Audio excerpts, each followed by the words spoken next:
What's up, everybody? We're back with another video. This time we're not going to be fishing. I want to show off the kayak, kind of all what I've done with the mods, all the extras on it. I can give you guys kind of an idea because I got it all set up. I'm working on this week getting everything ready to go and making sure it's good to go, because I'll be on Lake Michigan, the big pond up here, this Saturday for a tournament up in Door County. That video will be coming out shortly afterwards too, so pay attention and listen up for that. It'll be a cool video, kind of walk through how a tournament is from step A to B, getting to the ramp, launching, and then catching fish, submitted fish. It's a fun time, so pay attention in the coming weeks for that. It'll probably be a week after this one posts. But yeah, let's get into it. I got the kayak right here, all loaded up, ready to go.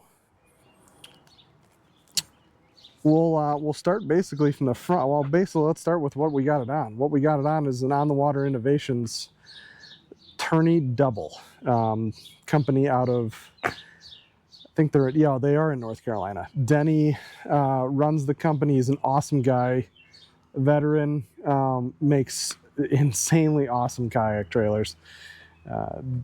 They're costly, but it is well worth the money. You don't really have to ever worry about anything with these. These things are so well built. We got the Tourney Double with the 2 Yakima boxes on top. I'll get to those in a second, because we have multiple kayaks.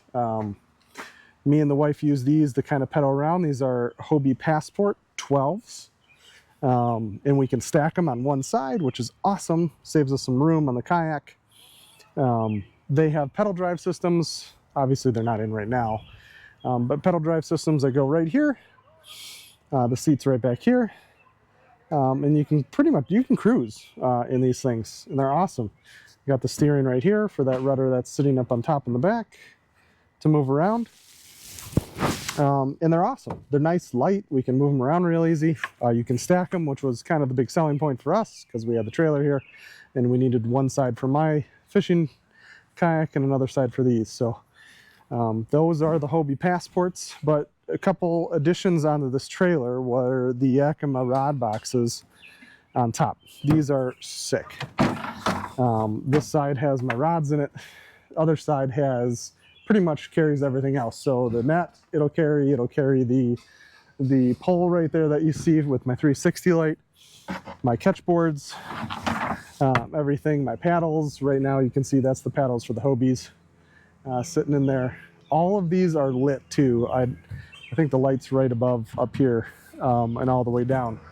But I press this button right here on the trailer in the mornings, and it lights up. Oh, there's also a locking system too, which is super awesome, welded like into the frame, which is great. Just a little added security there. This is a big DZ box in the front with tons of storage. I can put the motor and all that stuff in here. There's also a light in here too. It's right back here, so I can see in the mornings. Just overall insanely awesome kayak trailers. They pull nice. I can't say enough. They're just awesome. All right, moving on to the kayak. We're going to start from the front and we'll move our way towards the back.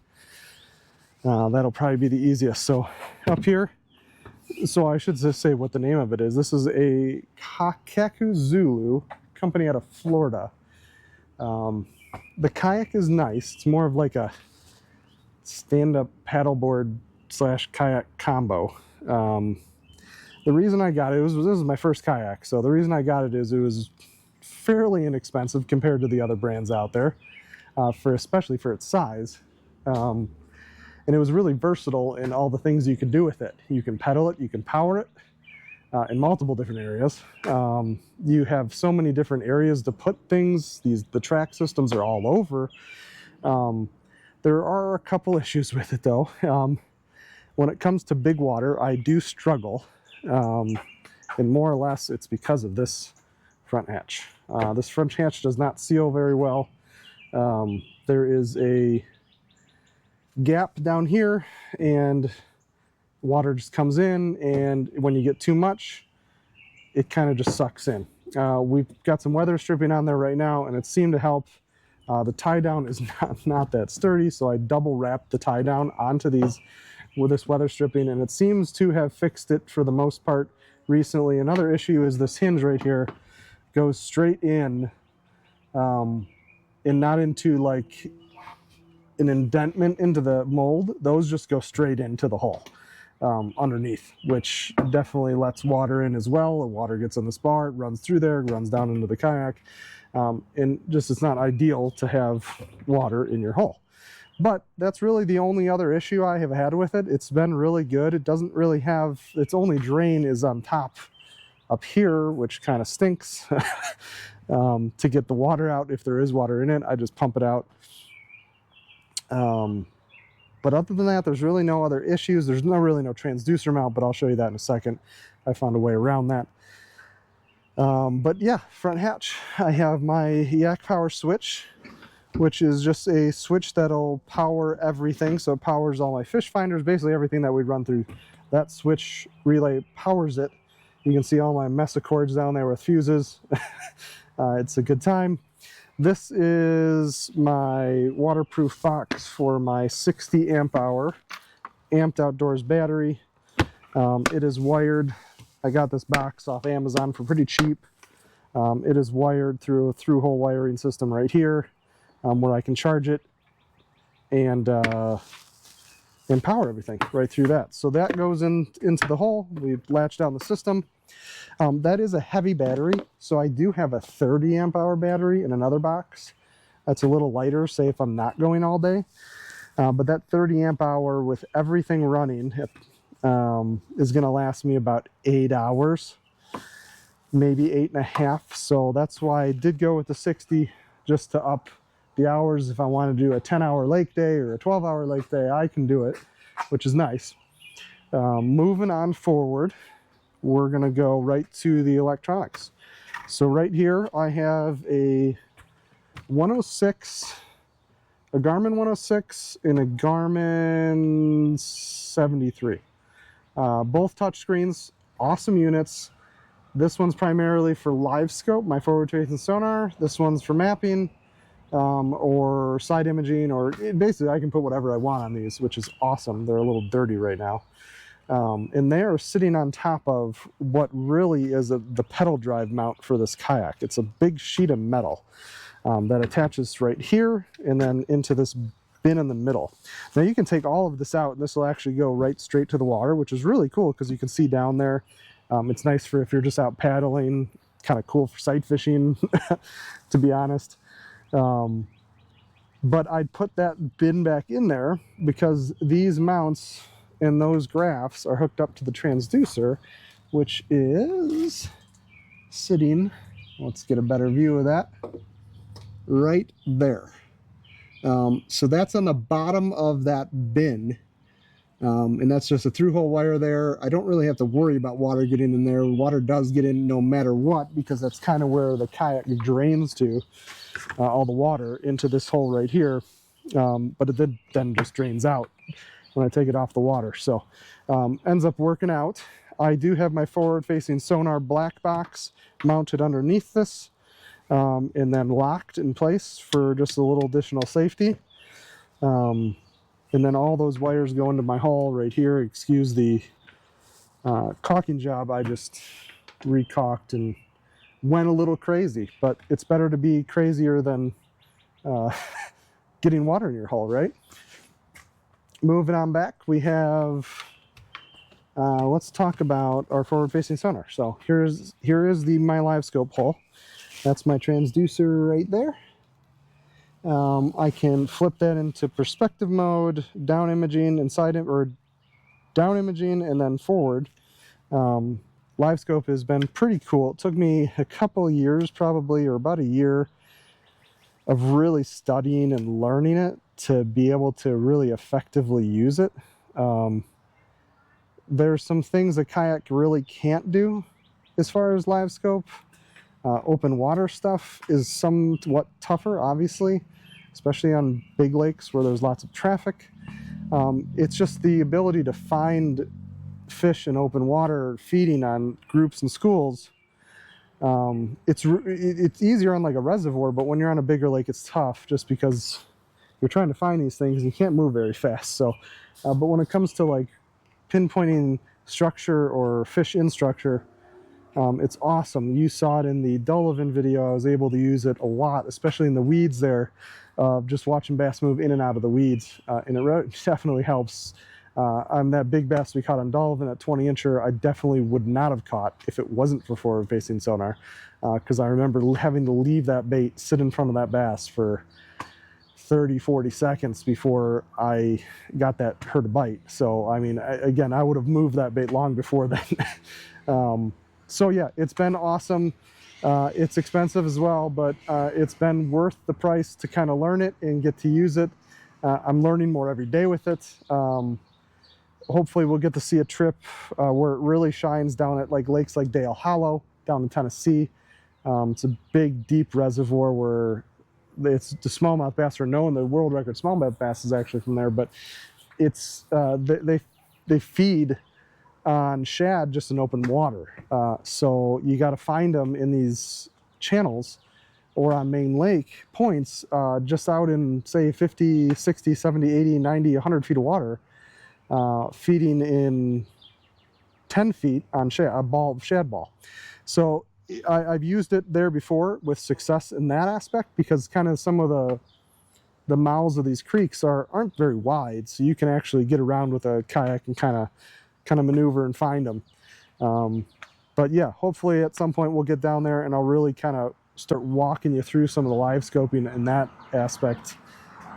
It's a lot of fun when you can get on those fish and you can follow those bait balls, especially on a kayak, because you're so maneuverable on a kayak. I know you are on a boat too, but I mean, you can really get to some tight spots and really make quick turns and actions to stay on those fish on a kayak. So we'll get to that another time. Hopefully we'll get down there and get a video posted. I have just rod holders. I have these Yak Attack lock and load systems everywhere, so it's easy. I can just move things around. They're all over the boat. So right now there's just a rod holder in that one. I have my chair. This chair was another big selling point of this kayak. It is very comfortable. It's a very sturdy, well-built chair. Got a kayak cushion on top of it. I am able to sight fish and stand on that chair as long as the waves aren't crazy. I can stand on this chair, or I can put my feet here and sit up here. So it's a really pretty stable unit of a kayak, as long as I don't weigh it down too much. It's pretty cool. I have my paddle on the far end over here. It is locked into, I don't know, some Yak Attack system that's down here. Cup holder. I got fish grips. It's just attached to the chair on the other end, tied. And a lot of the time, if I catch something and I need to get my phone out, the catch board, which is right here, we'll get to that next. If I got to get all that stuff ready to measure a fish, I can put the fish in the water for a little bit, keep her healthy, keep him healthy. That way I'm just not holding her out of the water for, a minute or two. That's never good. I can fish grip it, put her in the water, let her breathe, get her a little less stress, hopefully, and then get her out of the water and pictured and on our way. Underneath this seat is another add-on. It's a DeWalt toolbox with a drawer. Just thought I saw it and I thought that was a great idea. Just having a drawer underneath your kayak. I mean, I put everything here from my wallet to my keys, my phone. You obviously see there's some lures in there in it now. I got some bait fuel in there, some off gloves, which will definitely be getting some use up in Door County. I hate smallmouth because they spine you, so you're always wearing the gloves is nice. Let's move on. But you can see kind of all these track systems. Oh, another thing with this live scope is I needed to hide the cord that goes from the live scope unit to the black box, and I always wanted to I take this off at the end of the night. It's just on there by a Ramball mount, and I can flip it up and do all that stuff, but I needed a way to hide the cord so I didn't snag it on the side of the boat. This is the side that I typically land all my fish on, so I just got one of those, like I don't know, cord hiders like that you would use inside, and attached it. Things obviously don't attach well to boats, but if you heat them up, sometimes they'll stick to it. Probably propylene or whatever they use for the kayaks doesn't stick well, but that did, and it's been on there for now 2 years on many road trips and has not come off yet. So we're gonna hope that continues, but that just kind of runs that cord back to the black box, which is right here, and then it links everything together. Let's move on to the back. We'll talk about the catch board. So this is my catch board. This is my measuring device. So you have the fence down there where the mouth would go, your ID cards, and then you just measure your fish. I always put this back here. I can flip it around really quick and just stow it there, which is nice. Above that is my black pack, which will hold all of my tackle. Right now it's a mess, but it'll hold all my tackle. It has my battery and cords for my GoPro that go up to that pole, that go up there. That pole is connected down just by another one of those lock and load systems, a more heavy dutier one right there.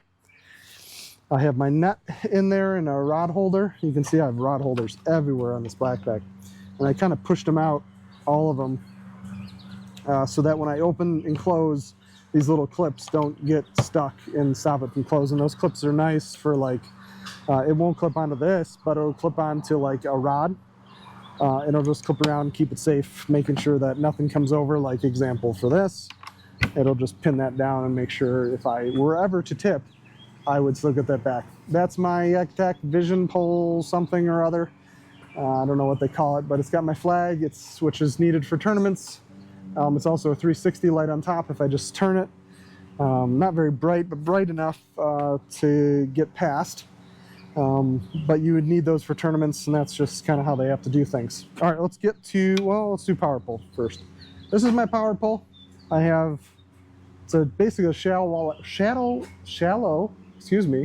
water anchor. It's an 8-foot pole, and when I hit one of these buttons, it'll go down into the water and anchor me. It'll stick into the ground. You can kind of see the bottom here. I'll push it down a little bit. But that pole will just go through there. It's all automatic. I'll show you how that works in a second, but I can power it by off my battery from this adapter right here. It goes through the hole. Or it has, if I'm on the river, I'm not using any electronics whatsoever, I don't want to bring the battery, I can just put a battery in the back of that and that'll power it as well. But there's either a lanyard I can wear around my neck that makes it go up and down, or I have this right here, which is wireless, and that'll go up and down and change like the pressure, how much I want to make sure it jabs into the ground if I'm on hard ground or something. But it's nice. That power pole is like a godsend in rivers, even in shallows. Like when you're fishing docks, catch a fish, you don't want to blow out your dock or blow out your spot. Just throw that anchor down, and it keeps you anchored and away from, scaring away all the other fish in that same spot or underneath that dock, which is awesome. I love that system. I do have what they call an anchor wizard. And I used to have a chute back here, but it's basically just a pulley system that shoots down an anchor. I don't have it on there right now because I really don't need it. I can keep myself spot locked pretty well with my motor, which I'll talk about in a second. And if I'm in shallow water, I can keep myself anchored with that. So I've never really had a need to use the anchor wizard in a long time, so I don't even have it on there. Thinking about for this trip, maybe, just because of the waves, but then again, with waves and being anchored on a kayak, never a good thing. That's a recipe to tip. All right, let's move on to my motor. So this is a Torqeedo 1103 AC, I believe they call it. It is a 3 horsepower electric motor. I have a rock guard on the bottom, so they don't look like that. But this part right here, where that sticks out and comes down, is a rock guard that's really beat up because it's hit a lot of rocks. But super nice motor. It's kind of the only other way to power a kayak would be a trolling motor. Typically, they put it on the front. This one is just like an outboard on the back. I have steering cables in there. So this is a steering cable for right. This is a steering cable for left. Those I made tubes that go through my hull right here and here. I will flip up this and kind of show you. So my steering cable tubes are this one, this black one, and this black one. Just dropped my battery, sorry. This cable is for the lifting and releasing, so it'll lift up. I'll show you that in a second. Then there's one more tube in there, this one right here. That is for reverse. So I have a pulley that's up on my chair. I just pull it, it locks a button, and it allows me to reverse, because otherwise if that's not locked, that motor, when you hit reverse, is just going to want to go up, and you don't want that. That won't do any good. So I put those tubes in there. The tube for lifting the motor is comes out right here, which is nice. It's got a little pulley. I put a lawnmower pulley on that, and it just, you pull it and that motor comes straight up and down in the back. It allows me to put it on the trailer and get it going. There's a ball mount I put right here, and there's a loop in my cord, so I just pull that, put that little loop through that ball mount, and it'll keep it up without me having to do anything. Super nice. I've enjoyed it a lot. I couldn't imagine not having a motor, to be honest. With a kayak that's this heavy, it's a beast to have to paddle, because I've had to paddle them before, unfortunately. Here is my reverse cable, and that comes out right there. This is the old rudder, original rudder, so don't pay attention to that. It just stays there. And then I just tie it kind of around the left side of my chair whenever I want to do reverse. Pull that, and then I can let go once it's in reverse and engaged, and I don't have to worry about it ever again. So there's a throttle, by the way, too, for that Torqeedo. A little kill switch button or a magnet that goes in there, and then just a throttle that goes back and forth here. So it is an awesome system. It does not have spot lock. So spot lock is if I were just to press the button, I can just stay in one spot, and the trolling motor will keep me there. That's the advantages of having a trolling motor, say, in the front of this kayak. But I've gotten so good with it in steering it. So this is how I steer it. This is my right foot, and then left foot on this side. And I put my feet there, and it's all foot controlled steering. There's a cord that goes from the middle of this, that's attached to the middle somewhere on my track system there of this thing. Comes out here, goes into the hole, and then there's a tube that runs all the way to the back. This black tube right here, and a spectre cord inside that'll run it all the way to that motor and tell my motor to turn.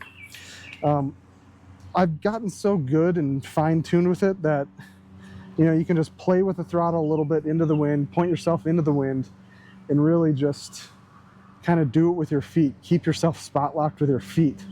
As long as that wind's pretty consistent, or the waves are coming at you pretty consistent, you can stay pretty centered in the same spot if you're good with it and you kind of learned how to play with the throttle and know how fast you need to go into the wind, or you've fooled around with it enough. So I've got pretty good with it.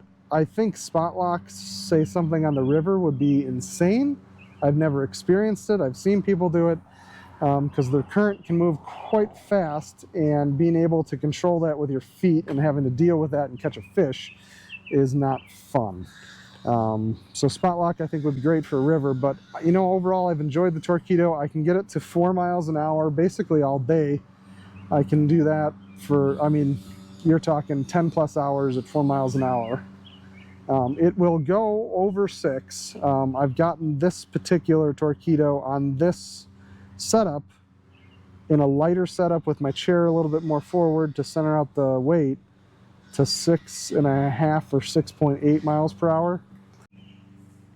Sorry guys, my camera cut out a little bit there, but what I was saying, I can get it to 6.5 with the current setup about, which will push me, but I can only do that for about 2.5 miles, 3 miles maybe at the most. So really at 4 miles an hour, I can pretty much go anywhere and do anything.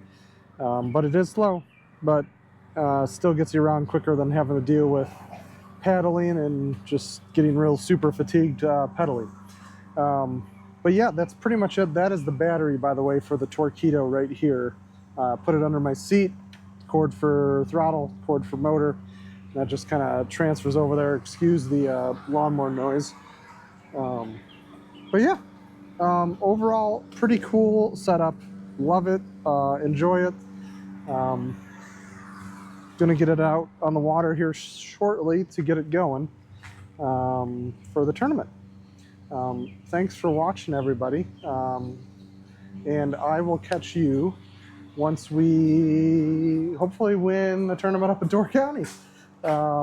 It's going to be a blast. Hopefully giant smallmouth. I've wanted to go and fish this for years. So yeah, looking forward to it. I'm looking forward to show you guys kind of how a tournament goes and gets run and how you have to deal with it and all that stuff. That, by the way, is a kayak cart. It's the Attack bar cart, I think it's called. That's what I use if there is no ramp to wet launch my kayak. So yeah, that's just have to load it up on that, take it down to the river. That's what I typically use that for. But yeah. All right, thanks again for watching, guys. We will catch you hopefully after one tournament. Have a good one.